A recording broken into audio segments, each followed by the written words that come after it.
And gentleman, Siddaramaiah Devaraju Arasu ದಾಖಲೆ ಮುರಿದ ಬೆನ್ನಲ್ಲೇ ಸಿಎಂ ಕುರ್ಚಿಯನ್ನ ಬಿಟ್ಟುಕೊಡ್ತಾರೆ ಅಂತ ಹೇಳಿ ಅಂದ್ಕೊಂಡಿದ್ರು ಡಿಕೆ ಶಿವಕುಮಾರ್. ಆದ್ರೆ ಅವರು ಬಿಟ್ಕೊಟ್ಟಿಲ್ಲ, ಮತ್ತಷ್ಟು ಸ್ಟ್ರಾಂಗ್ ಆದ್ರು. ಇದು ಡಿಕೆ ಶಿವಕುಮಾರ್ ಅವರನ್ನ ಕೆರಳಿಸ್ತು.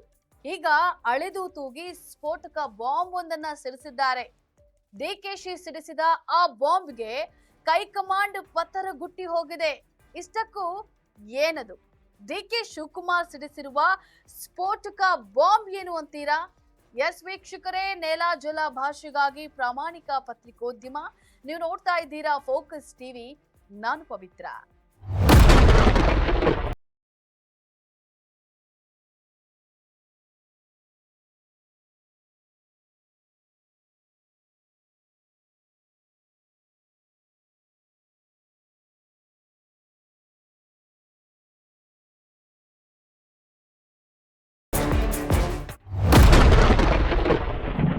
ಹೌದು, ಸಿಎಂ ಕುರ್ಚಿ ಕದನ ಕಾವೇರಿದೆ. ಈ ಮಧ್ಯೆ 2025 ಜನವರಿ 6ಕ್ಕೆ ಸಿದ್ದರಾಮಯ್ಯ ದೀರ್ಘಾವಧಿ ಸಿಎಂ ಅನ್ನುವಂತ ಹೆಗ್ಗಳಿಕೆಯನ್ನ ಗಳಿಸಿದ್ದಾರೆ.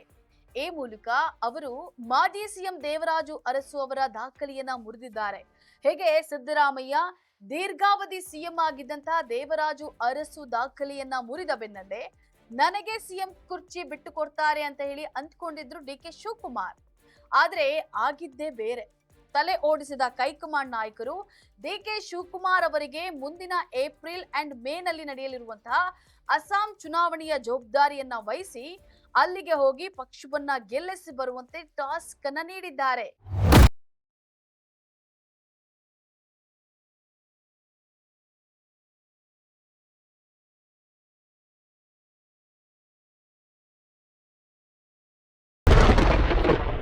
ಹೈಕಮಾಂಡ್ನ ಈ ನಡೆ ಡಿಕೆ ಶಿವಕುಮಾರ್ ಅನ್ನ ಮತ್ತಷ್ಟು ಕೆರಳಿಸಿದೆ. ಹುಟ್ಟು ಕಾಂಗ್ರೆಸ್ಸಿಗರಾದಂತಹ ಡಿಕೆ ಶಿವಕುಮಾರ್ ಅವರು ಹೈಕಮಾಂಡ್ ವಿರುದ್ಧವೇ ರೌದ್ರಾವತಾರವನ್ನ ತಾಳಿದ್ದಾರೆ. ಇದೇ ಅವಕಾಶ ಅಂತ ಹೇಳಿ ಸ್ಫೋಟಕ ಬಾಂಬ್ ಒಂದನ್ನ ಸಿಡಿಸಿದ್ದಾರೆ. ಹೀಗೆ ಡಿಕೆ ಶಿವಕುಮಾರ್ ಸಿಡಿಸಿರುವ ಆ ಸ್ಫೋಟಕ ಬಾಂಬ್ಗೆ ಹೈಕಮಾಂಡ್ ನಾಯಕರು ಪತರಗುಟ್ಟಿ ಹೋಗಿದ್ದಾರೆ. ಎಐಸಿಸಿ ಅಧ್ಯಕ್ಷರು ಆಗಿರುವಂತಹ ಕನ್ನಡಿಗ ಮಲ್ಲಿಕಾರ್ಜುನ್ ಖರ್ಗೆ ಅವರಿಗೆ ಟೆನ್ಷನ್ ಶುರುವಾಗಿದೆ. ಅವರ ತಲೆ ಗಿರ್ರಂದಿದೆ. ಆ ಕಡೆ ರಾಹುಲ್ ಗಾಂಧಿಗೆ ಹೇಳಲಾಗದೆ, ಈ ಕಡೆ ಡಿಕೆ ಶಿವಕುಮಾರ್ ಅವರಿಗೂ ಹೇಳಲಾಗದೆ ಮಲ್ಲಿಕಾರ್ಜುನ್ ಖರ್ಗೆ ಧರ್ಮ ಸಂಕಟವನ್ನ ಅನುಭವಿಸ್ತಾ ಇದ್ದಾರೆ. ಇಷ್ಟಕ್ಕೂ ಡಿಕೆ ಶಿವಕುಮಾರ್ ಅವರು ಹೈಕಮಾಂಡ್ ವಿರುದ್ಧವೇ ಸಿಡಿಸಿರುವಂತಹ ಆ ಬಾಂಬ್ ಆದ್ರೂ ಯಾವುದು? ಅದರಲ್ಲಿ ಅಂತಹದ್ದೇನಿದೆ? ಅದು ಹೈಕಮಾಂಡ್ ನಾಯಕರಿಗೆ ಟೆನ್ಷನ್ ತರಿಸಿರೋದಾದ್ರೂ ಯಾಕೆ ಅನ್ನೋದನ್ನ ನೋಡೋದಾದ್ರೆ, ಈಗಾಗಲೇ ಹೇಳಿದಂತೆ ಡಿಕೆ ಶಿವಕುಮಾರ್ ಹುಟ್ಟು ಕಾಂಗ್ರೆಸ್ಸಿಗ. ಕಾಂಗ್ರೆಸ್ ನಿಷ್ಠೆಯಲ್ಲಿ ಅವರನ್ನ ಮೀರಿಸುವಂತಹ ನಾಯಕ ಕರ್ನಾಟಕದಲ್ಲಿ ಮಾತ್ರವಲ್ಲ, ದೇಶದಲ್ಲೇ ಇರಲಿಕ್ಕಿಲ್ಲ. ದೇಶದ ಅಗ್ರ ಪಂಕ್ತಿಯ ಕಾಂಗ್ರೆಸ್ ನಿಷ್ಠರಲ್ಲಿ ಡಿಕೆ ಮುಂಚೂಣಿಯಲ್ಲಿ ಇರ್ತಾರೆ. ಹೀಗಿದ್ರು ಕಾಂಗ್ರೆಸ್ಸಿಗ ಸಾಕಷ್ಟು ಕೊಡುಗೆಯನ್ನ ನೀಡಿದ್ರು ಸಿಎಂ ಕುರ್ಚಿ ನೀಡಲು ಸತಾಯಿಸ್ತಿರೋದು ಡಿಕೆ ಶಿವಕುಮಾರ್ ಅವರನ್ನ ಸಿಟ್ಟಿಗೆಬ್ಬಿಸಿದೆ.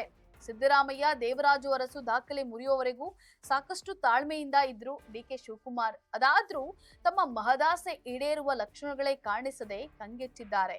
ರೌದ್ರವತಾರವನ್ನ ತಾಳಿದ್ದಾರೆ. ನನಗೆ ಸಿಎಂ ಕುರ್ಚಿ ಕೊಟ್ರೆ ಸರಿ, ಇಲ್ಲದಿದ್ರೆ ನನ್ನ ದಾರಿ ನನ್ನದು, ನಿಮ್ಮ ದಾರಿ ನಿಮ್ಮದು. ನಾನು ಎಷ್ಟು ದಿನ ಕಾಯ್ಬೇಕೋ ನನಗೂ ಒಂದು ತಾಳ್ಮೆ ಇರುತ್ತೆ. ಅದನ್ನ ಕೆಣಕಿದ್ದೀರಿ. ನಾನು ದೆಹಲಿಗೆ ಹಲವು ಬಾರಿ ಬಂದ್ರೂ ಕೂಡ ರಾಹುಲ್ ಗಾಂಧಿ ಅವರು ಸಿಗ್ಲಿಲ್ಲ. ಪಕ್ಷಕ್ಕೆ ಮಾತ್ರ ನಾನ್ ಬೇಕಾ?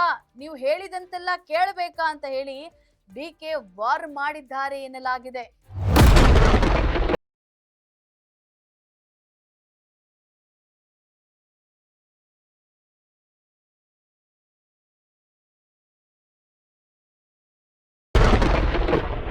ಅಲ್ಲದೆ ನನ್ನನ್ನ ಟೇಕನ್ ಫಾರ್ ಗ್ರಾಂಟೆಡ್ ಅಂದ್ಕೊಳ್ಬೇಡಿ. ನನಗೂ ಒಂದು ಸಾಮರ್ಥ್ಯ ಇದೆ. ನಾನು ಪ್ರಬಲ ಸಮುದಾಯದ ನಾಯಕ. ನನ್ನ ಹಿಂದೆ ಇಡೀ ಸಮುದಾಯ ಇದೆ. ಹಳೆ ಮೈಸೂರು ಭಾಗದಲ್ಲಿ ಜೆಡಿಎಸ್ ಮತದಾರರು ನನ್ನನ್ನು ನೋಡಿ ಕಾಂಗ್ರೆಸ್ಗೆ ಬೆಂಬಲಿಸಿದ್ದಾರೆ. ಸಿಎಂ ಆಗಲು ನನಗೆ ಅವಕಾಶಗಳೇ ಇಲ್ಲ ಅಥವಾ ಆಯ್ಕೆಗಳೇ ಇಲ್ಲ ಅಂತ ಅನ್ಕೋಬೇಡಿ. ನಾನು ಎಸ್ ಅಂದ್ರೆ ಸಾಕು, ಸಿಎಂ ಆಗ್ತೀನಿ. ಆದ್ರೆ ಪಕ್ಷದ್ರೋಹ ಮಾಡೋದು ಇಷ್ಟ ಇಲ್ಲ.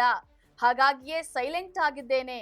ನನ್ನ ತಾಳ್ಮೆಯನ್ನ ಕೆಣಕಬೇಡಿ ಅಂತ ಹೇಳಿ ಹೈಕಮಾಂಡ್ ನಾಯಕರಿಗೆ ಡಿಕೆ ಶಿವಕುಮಾರ್ ನೇರ ಹೇಳಿದ್ದಾರೆ ಎನ್ನಲಾಗಿದೆ. ಇದು ಎಐಸಿಸಿ ಅಧ್ಯಕ್ಷರು ಆಗಿರುವಂತಹ ಕನ್ನಡಿಗ ಮಲ್ಲಿಕಾರ್ಜುನ್ ಖರ್ಗೆ ಸೇರಿದಂತೆ ಹೈಕಮಾಂಡ್ ನಾಯಕರಿಗೆ ಧರ್ಮ ಸಂಕಟವನ್ನ ತಂದೊಡ್ಡಿದೆ. ಸಿದ್ದರಾಮಯ್ಯ ಅಂತೂ ಅರಸು ದಾಖಲೆ ಮುರಿದ ಬಳಿಕ ಮತ್ತಷ್ಟು ಸ್ಟ್ರಾಂಗ್ ಆಗಿದ್ದಾರೆ. ಅವರನ್ನ ಮಾತನಾಡಿಸುವಂತಿಲ್ಲ. ಡಿಕೆ ಶಿವಕುಮಾರ್ ಅಂತೂ ರೌದ್ರಾವತಾರವನ್ನ ತಾಳಿದ್ದಾರೆ. ಹೈಕಮಾಂಡ್ ನಾಯಕರು ಇದರಿಂದ ಹೇಗೆ ಹೊರಬರುತ್ತಾರೆ, ಪಕ್ಷಕ್ಕಾಗುವ ಡ್ಯಾಮೇಜ್ ಅನ್ನ ಹೇಗೆ ನಿಯಂತ್ರಿಸುತ್ತಾರೆ ಅನ್ನೋದೇ ಸದ್ಯದ ಪ್ರಶ್ನೆಯಾಗಿದೆ. ಇದಾಗಿತ್ತು ಫೋಕಸ್ನ ಸ್ಪೆಷಲ್ ರಿಪೋರ್ಟ್. ನೆಲ ಜಲ ಭಾಷೆಗಾಗಿ ನೋಡ್ತಾ ಇರಿ ಫೋಕಸ್ ಟಿವಿ.